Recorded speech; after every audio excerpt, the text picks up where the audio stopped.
তো আমরা আমাদের ট্রেকিং শুরু করলাম। আজকেরই আমরা চণ্ডীগড় থেকে এসেছিলাম, তো আমরা চলে এলাম হচ্ছে জোবরাতে, যেখান থেকে শুরু করে ট্রেকিংটা। আমাদের লাঠিগুলো নিল 25 টাকা করে, আর যে গাড়িটাতে করে এসছি সেই গাড়িটা আমাদেরকে বাস স্ট্যান্ড থেকে নিয়ে এসছে। আমরা কিছু কেনাকাটি ছিল, খাওয়া দাওয়া ছিল, সব কিছু করে 2300 টাকা নিয়েছে। আর বাকি আমরা উপরে যাচ্ছি, গিয়ে আজকে আমরা স্টে করব কাছাকাছি কোনো একটা জায়গায়, কাছাকাছি।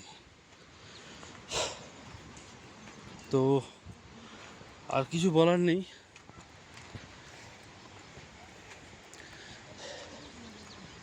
অপূর্ব জায়গাটা। এর আগেও আমি এখানে এসেছিলাম, তখন এখানে প্রচণ্ড বরফ ছিল।